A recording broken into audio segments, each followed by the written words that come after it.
माँ, कुणाल उनका इकलौता बेटा था। उसकी अभी शादी नहीं हुई थी। पति 5 साल पहले ही दुनिया को अलविदा कर चुके थे। बेटे ने उनका कारोबार अच्छे से संभाल लिया और ज़्यादातर समय बाहर ही बिताने लगा। एक काम वाली बाई शीला थी, जिससे वो थोड़ी बहुत बातें कर लिया करती थी। रात के 2 बज चुके थे। बूढ़ी आंखों में जितनी नींद थी, उससे ज़्यादा अपने बेटे के लिए चिंता, उसी बेटे की चिंता जो अक्सर अपने काम के चलते रात को देरी से घर आया करता था। माँ तो माँ होती है, ये जानते हुए भी कि बेटा देर से भले ही आता है, लेकिन भूखा नहीं रहता। किसी पार्टी में या फिर खुद के ऑफिस में ही खाना खा लेता है, फिर भी बिना उसके घर पहुँचे अन्न का एक दाना नहीं खाती थी, इस उम्मीद में कि खाने की टेबल पर ही बेटे से थोड़ी बातचीत हो सके, क्योंकि कुणाल उनका इकलौता बेटा था। इतने में घंटी बजी। अब रात के 3 बज चुके थे। माँ तुरंत उठी और जल्दी से दरवाज़ा खोला। बेटा फट से घर के अंदर घुस गया। माँ ने उसे डांटते हुए कहा, आज फिर लेट? बेटा चिढ़ते हुए बोला, क्या मुझे शौक है? मीटिंग थी ज़रूरी। माँ बोली, अच्छा चिढ़ मत, चल खाना खा ले, तेरी पसंद की सब्जी बनाई है। बेटा फिर ऊंची आवाज़ में बोला, माँ तुमसे कितनी बार कहा है मेरा इंतज़ार मत किया करो, खाना खाकर सो जाया करो, क्यों खुद को और मुझे परेशान करती हो? बेटे के मुंह से आ रही शराब की दुर्गंध को पहचान माँ बोली, तू शराब पी कर आया है? तुझे शर्म नहीं आती? बेटा चिल्लाकर बोला, हाँ तो कौन सा पाप कर दिया मैंने?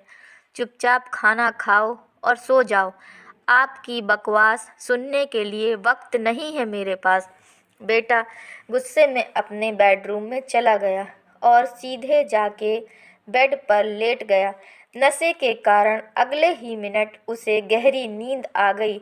माँ उसके कमरे में आई, उसके जूते और मोजे उतारे, उसे चादर उढ़ाई और पास बैठकर उसके सर पर हाथ फेरते हुए गहरी सोच में डूब गई। घंटे भर वहाँ बैठने के बाद अपने कमरे में जाकर सो गई।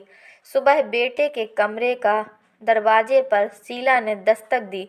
नींद में ही बेटे ने पूछा, कौन है? शीला बोली, मैं हूँ मालिक, कमरे में झाड़ू लगाना है। कुणाल बिना आंखें खोले ही बोला, ठीक है, सफाई करके दरवाज़ा बंद करके जाना। शीला अपने काम में लग गई। झाड़ू मारते मारते शीला की नज़र बेड के नीचे पड़े वॉलेट पर पड़ी, जिसमें कुछ ज़रूरी कार्ड्स के साथ कई नगद रुपए भी थे। शीला ने वॉलेट उठाया, एक बार वॉलेट को और एक बार सोते हुए अपने मालिक को देखा, फिर वॉलेट को उसके तकिए के पास रखकर चली गई। सवेरे 10 बजे बेटा उठकर अपने ऑफिस को निकल गया। रास्ते में पेट्रोल भरवाया। उसने वॉलेट को अच्छे से चेक किया, उसमें पैसे नहीं दिखे। अंत में वह कार्ड से पेमेंट कर ऑफिस चला गया। ऑफिस पहुंचकर कुणाल प्रेजेंटेशन दे रहा था कि तभी उसके फ़ोन की घंटी बजी। फ़ोन पर माँ का नाम आ रहा था। उसने फ़ोन न उठाकर उसे साइलेंट पर कर दिया, लेकिन फिर भी बार बार माँ कॉल कर रही थी, इसलिए परेशान होकर उसने फ़ोन उठाया और साइड में जाकर माँ से बात करने लगा। कुणाल बोला, क्या करती हो माँ? अगर मैं फ़ोन नहीं उठा रहा तो आपको समझ जाना चाहिए कि कोई ज़रूरी काम कर रहा हूँ। यहाँ पर मैं बहुत ज़रूरी मीटिंग में हूँ, मैं आपसे बाद में बात करूँगा, माँ बोल रही थी। बेटा लेकिन एक बार डॉक्टर, पर बेटे ने बिना उनकी बात सुने फ़ोन कट कर दिया और फिर से अपने काम में लग गया। माँ को जैसे ऐसे बर्ताव की आदत पड़ चुकी थी, फिर भी उनके चेहरे पर दुख साफ देखा जा सकता था। माँ ने शीला को आवाज़ लगाई और बोली, बेटा थोड़ा रजाई तो उड़ा देना, सुबह से ठंड लग रही है मुझे। शीला ने माँ को रजाई उड़ाई और थोड़ी देर तक उनके पैर दबाती रही, फिर शीला चली गई। अगले दिन कुणाल का पार्सल आया। कुणाल ने अपना वॉलेट खोला, पर पाया कि इस बार भी पैसे नहीं हैं। बेटे ने यूपीआई से डिलीवरी बॉय को पेमेंट कर दिया। कुणाल माँ के पास जाकर गुस्से में कहने लगा, देखो माँ, इस बार को लेकर यह चौथी बार हो गया है कि मेरे वॉलेट में एक भी रुपया नहीं है। मैं कहता हूँ यह शीला पक्की चोर है। माँ बोली, शीला ऐसा नहीं कर सकती, वह बहुत अच्छी लड़की है। कुणाल बोला, उसने तुम्हारे पैर दबाकर और तुम्हारे साथ चिकनी चुपड़ी बातें करके तुम्हें अपने जाल में फंसा लिया है, इसीलिए तुम्हें वह अच्छी ही नज़र आएगी। आज तुम्हारे सामने दूध का दूध और पानी का पानी कर देता हूँ, कहकर बेटे ने शीला को आवाज़ लगाई और वहाँ पर आने के लिए कहा। मालिक की इतनी ऊंची आवाज़ सुनकर शीला दौड़ती हुई वहाँ आ गई। शीला को पहले कुछ समझ में नहीं आया, फिर जब वह समझ पाई कि उसको चोर कहा जा रहा है, तब वह बोली, मैंने ऐसा कुछ भी नहीं किया मालिक।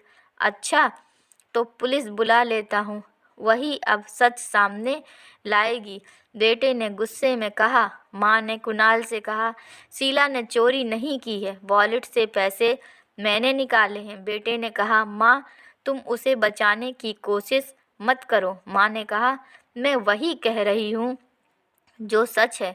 बेटा आवाज़ थोड़ी धीमी करते हुए बोला, तुम्हें ऐसा करने की क्या ज़रूरत थी माँ?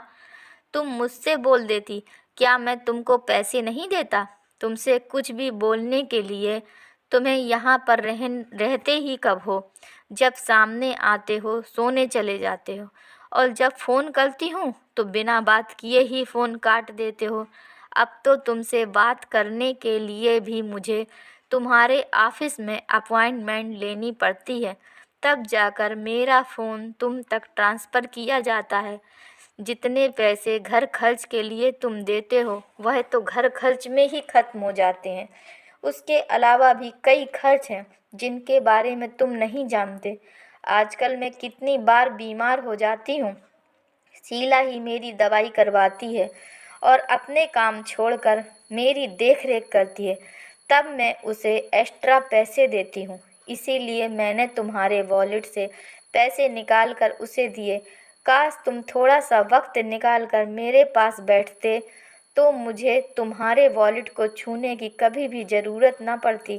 कुणाल अपनी माँ की यह सारी बातें सुन रहा था और उसे इस बात का एहसास भी हो रहा था कि पैसों की भाग-दौड़ में उसने अपनी माँ को बहुत पीछे छोड़ दिया है। बेटे ने अपनी माँ से माफ़ी मांगते हुए कहा, देखो माँ, मैं समझ गया हूँ कि मैं बहुत गलत बर्ताव कर रहा था आपसे। अब तक जो हो गया मैं उसे बदल नहीं सकता, लेकिन इतना वादा कर सकता हूँ कि अब आगे से आपके लिए वक्त ज़रूर निकाला करूँगा।